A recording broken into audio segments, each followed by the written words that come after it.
What is up, people of the internet? It is your boy fenneix come back again with another video. Today we are going to be looking at the best OBS studio settings for streaming and creating content on Splitgate. So without further ado, let's get right into the video. So yes, as I was saying, we're going to be looking at the best OBS studio settings for streaming and creating content on Splitgate. Now, these settings will still apply to Streamlabs OBS and any other streaming OBS spin-off that you are using, but they may look a little different. For me, I use Studio as this is just one that works best for me. But first, we need to look into how to actually set up OBS so that we can see Splitgate and get everything done. So let's hop into that right now. The first thing you're going to want to do before creating a game capture, before doing anything, is one simple thing: running OBS as admin. Just do it. It will save a whole lot of hassle. Many anti-cheats nowadays actually require both Discord and OBS to be admin to say use functions such as push to talk. And if you don't run OBS as admin, the game capture may actually not work. And so you'll just have a black screen instead of the game you're looking for, which, you know, is not ideal when you're wanting to actually record the game. So now we have that out of the way, you're running OBS as admin, you're going to want to add a game capture. Don't use display, don't use window, as those can add input delay and make the game stuttery and laggy and just not an enjoyable experience. So you go down to the bottom, press plus, you add game capture. You either have one existing where you can just change the settings to what I'm using now, or create a new one. Simple as, done. So we've done that. Now I want to capture a specific window. This is just easier. It saves a whole lot of trouble instead of trying to force the program to find the game you're wanting to stream. So we capture a specific window. We then select Portal Wars, Win64 shipping.exe, or Portal Wars basically. This is Splitgate's exe, so very simple to do, and boom, done. You then make sure you have capture cursor on, use anti-cheat compatibility hook, and you're done. And as you can see, Splitgate is now visible. Now I want to put this below all the current stuff I have up, so we have it, as you can see, my overlay and stuff like that. Of course, you can see me here, so I don't have it there.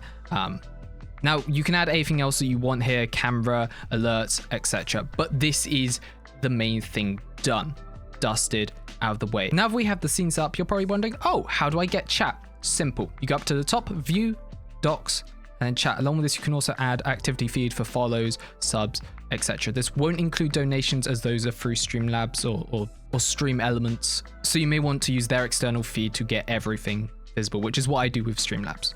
So we now add chat, and then we just drag it over there, and boom, you have it. You can also put it over to the right or wherever you want this. Now, final tip before we do continue on with this is if you are on a single streaming PC rig, you may want to disable preview. This adds just that tiny bit of extra performance and will save you getting those extra few frames. And we are about frames here. We want to win games and not have a laggy time while streaming. But now that we've got everything set up, let's actually look into the settings.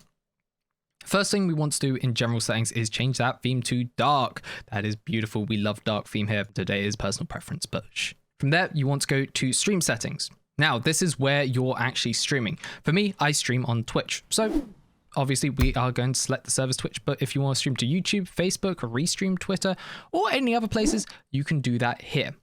Server, auto recommended. I just do that. It's easy enough. It works. And along with this, if you are using Twitch chat, add in the Better TV and Franker Faces, just so then you can see your Keck W's and Pepe Jams and everything else. Now that we have the stream tab done, let's go to the output. Now, we aren't basic bitches here. We use advanced output mode because we are epic gamers. For this video, we are going to be looking specifically at NVIDIA GPUs for encoding. So if you have a 10 series upwards, these settings should work for you, but do feel free to tinker around. This is mainly for people with 10 series, as this may have slightly different results, although I was streaming on 10 series prior to my current setup. So, you know, this does work. And I didn't personally have issues, but hey, every PC is slightly different. But as I said, output mode advanced. We ain't no basic bitch. For here, we want encoder NVIDIA NVENC H.264 new. This is chef's kiss, the best thing.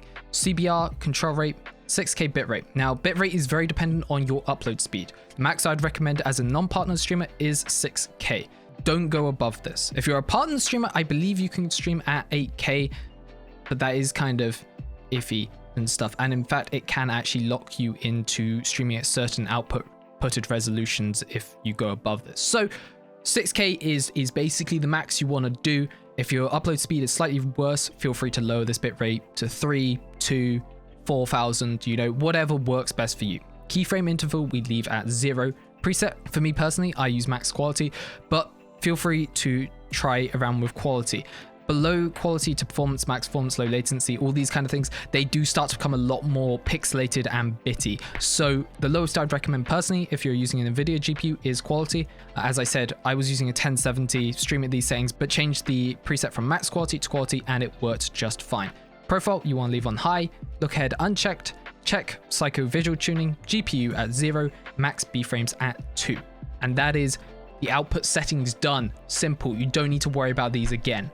Then we look onto recording. Very similar to the streaming settings. The only difference is we've upped that bitrate to 25K. As this is recording to your hard drive instead of to a streaming service, you can bump this up as high as you want.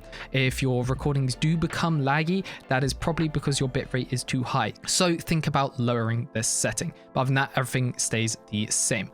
Audio, this is the bitrate, the quality of the audio going in.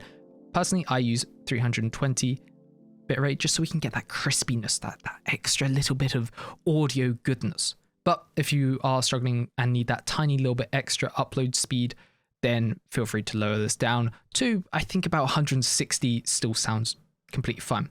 And finally, I do have a replay buffer enabled. If people do want to know how this works, this is essentially clipping through OBS. So you don't need someone in chat to clip your stuff.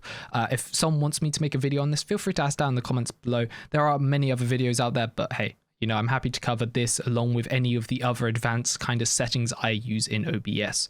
Now we have output completely done. Let's move on to audio. Now this looks scary. Don't worry. I will explain this a lot more simply. Essentially, you just need two things: desktop audio and mic/auxiliary audio. I use a Go XLR Mini, so there is a lot more inputs and it's a lot more stuff that needs to be done. Essentially, for most people, desktop audio is your default device. And then mic, simple. You select your mic. So be it your headset mic, your Blue Yeti, your Elgato Wave mic, you select that. And then you are done. That is, don't need to touch any more of this. That is all done, good, done. The only note I will say for audio is to leave desktop audio at 0. Don't lower these down to like -20, -30, as what you're hearing is what stream should also hear. So if you have -20 on your desktop audio, the chat's barely going to be able to hear anything. It's just going to be this quiet little pitter patter in the background. But also look into mic and make sure that you're not peeking into the red, because if you're doing that, you're just going to be ruining people's ears and no one wants that. Now, audio done, dusted, boom. Let's move on to video. Base canvas, we want this to be 1920 by 1080. The only reason you wouldn't want to do this is if you say have a 1440p or a 4K monitor, you lucky bitches. But hey, for most of us basic gamers here, we have 1080p monitor. For output to scale resolution, we want to use 1664 by 936. This is like the chef's kiss of resolutions. So it's a little bit higher than 720p, but isn't as high as 1080. And in fact, is basically the best resolution for streaming in general on Twitch currently. So use that. And then downscale filtering. Personally, I use 36 samples, but if you are having a performance issues, feel free to select between 16, 469, or bilinear. Whatever works for you. And then finally, for our stream at 60 FPS, you know, we want that smooth gameplay, so we stream at 60. But if you want to stream at 30, just click down to here, or even 48. You know, whatever works for you. Hotkeys, these are all personal setups. These are based on what works for you. And then finally, we have advanced. The only real thing you want to set up here is make sure the process priority is set at high. This means that OBS gets as much CPU as it needs, and it won't be competing with other programs. And at the end of the day, when you're streaming, you want the stream to be smooth. If it's competing with other programs, then there's the chance of it being laggy and stuff. And that's not good. That's not what we want. But there we go. These are the best streaming and recording settings for streaming and recording Splitgate. Hopefully this was helpful. If you are new around here, leave a like, drop a sub, and comment if this was useful to you, because hey, you know, might help someone else out in the future if we get this into the algorithm. But with that being said, that is all, guys. Take it easy. Look after yourselves out there. Goodbye.